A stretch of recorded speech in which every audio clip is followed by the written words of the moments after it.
So I started writing screenplays when I was 18 years old, and finally last year, after like 36 years of writing, I finally sold one that got produced.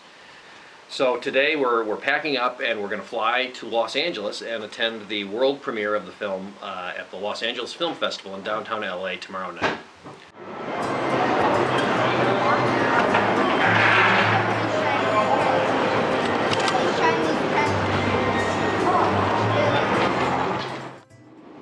The movie is called Nightingale, and it stars David Oyelowo, who is a British actor, used to be a member of the Royal Shakespeare Company, and last year he starred in The Butler with Oprah Winfrey and Forrest Whitaker, and right now he's shooting a film called Selma, where he stars as Martin Luther King, but he's not going to be able to be at the film festival because he's shooting the film right now.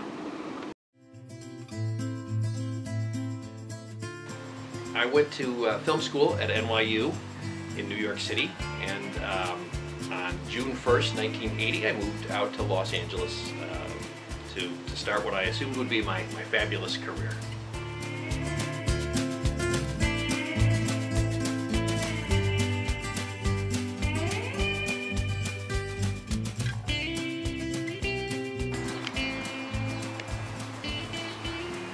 My first apartment was in this building. This is 1006 North El Centro.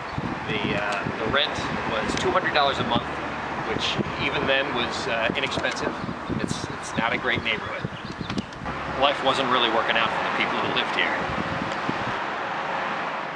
I was working as a security guard in Century City, and I would take the bus home at night. You know, over here on Vine, I would get off Hollywood Boulevard and Vine and walk down to Santa Monica, and I'd walk here. It's like 1 o'clock in the morning, and I was, you know, minding my own business, and somebody was standing right there where you're standing, and I wasn't really paying attention, and suddenly he jumped me and put his hand in my face, and I turned around and I started running down this way, like I was going to run away from him. And there were two guys standing right here.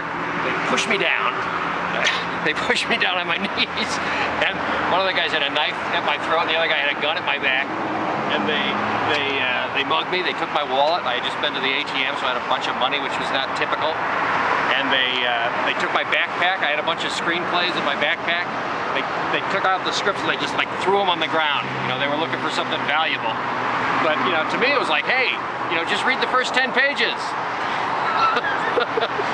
Anyway, it was really scary.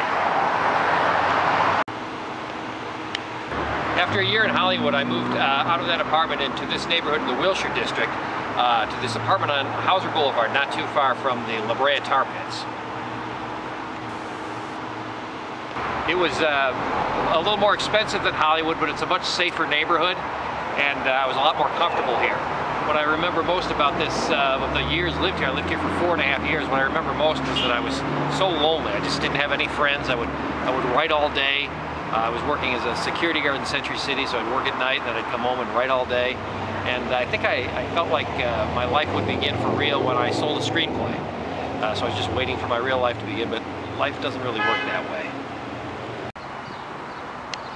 These are the La Brea Tar Pits, which, as I mentioned, are only a couple of blocks from my apartment on Hauser. Look at that guy. That's me. If I hadn't moved back to the Midwest and gotten married, I'd be out here stuck in the tar trying to be somebody I'm not.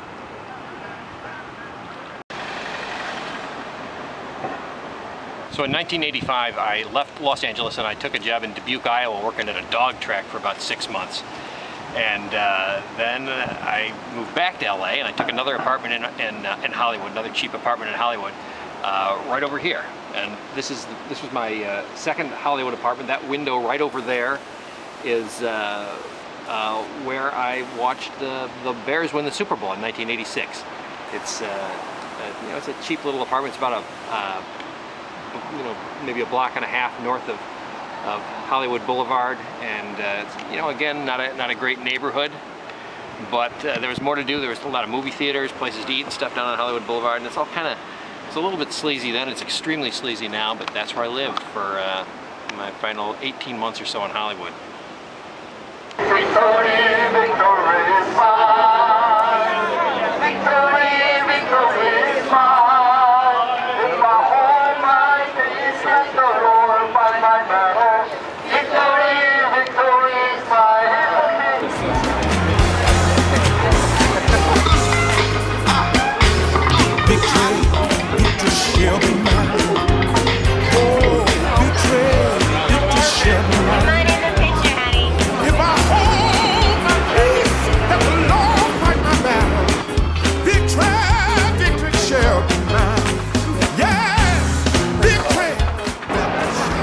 is the world-famous Chinese theater, and I actually used to work here as a management trainee. I worked here for about 2 months. I had to do all the various jobs. I worked at the box office, and concessions, and usher, and I hated every stinking minute. I just hated it. It's like I love going to the movies, and if somebody spills their popcorn, I didn't want that to be my problem.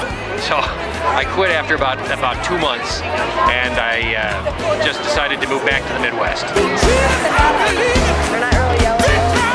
I don't know what he was doing. I don't know if it was. Actually, when I left Los Angeles, I wasn't sure if I was coming back or not. I just felt like I needed to get out of town and try something else, and you know, try to enjoy my life a little bit more.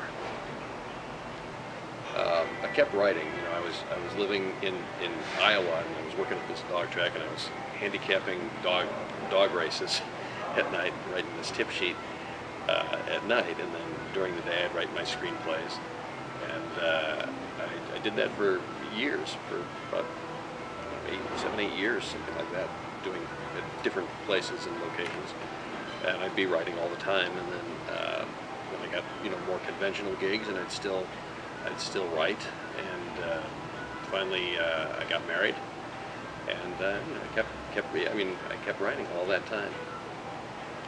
So you were born in 1999, and it was really hard to write after that. You and Nicholas both, you pretty much ruined my career. Thank you very much. And truthfully, I think my writing changed when you guys were born because I had so little time. It's like I wanted, it needed to count, you know, it really needed to count. So I started writing more personal screenplays, and people started responding more. I think they could tell that I felt more passionate about the stuff that I was writing, and I wound up getting a pretty good manager in Los Angeles who, you know, sends out my material. And people have, you know, over the last few years, people have really started responding to my scripts a lot more positively, and I've been getting a lot more attention than I ever did when I lived here. The movie that got produced is called Nightingale, and it's a drama about a 37-year-old man. He's an army washout who lives alone with his elderly, devoutly Christian mother, who he has to murder in order to pursue an obsessive relationship with an old army friend. To me, what the movie is about is what it feels like to want something that you can't have, which ironically is sort of what a Hollywood screenwriting career has felt to me up until now. So like something that I can't have.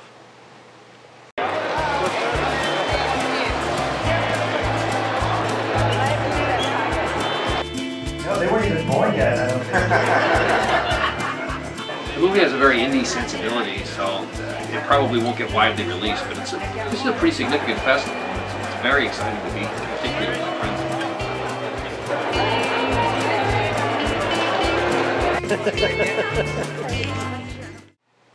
So it was the night of the premiere. We're just back in the room. It's 12:40. And it was an incredible night. That was a full house. Everybody seemed to enjoy the movie, more or less. there was one Q&A question about, you know, talking about the movie being depressing and bleak, which, you know, is true enough. But the crowd really did seem to enjoy it. There was laughter at the appropriate moments.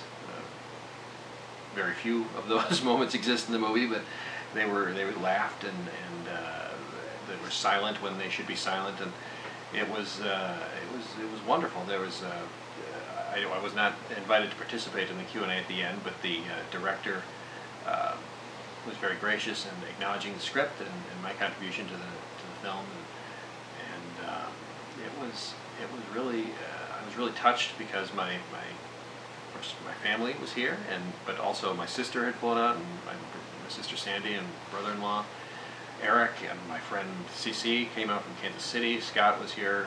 He lives in Malibu, but he made the drive. And then the surprise of the evening was my cousins, Glenn and his wife Claire were at the screening, and it was very touching to me to have everybody there. And it was, you know, a culmination in some ways of 36 years of work.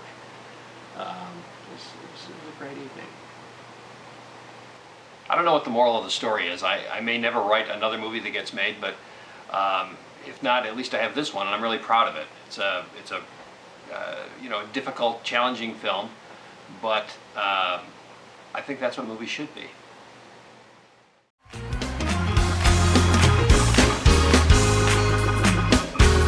Victory, victory shall be mine.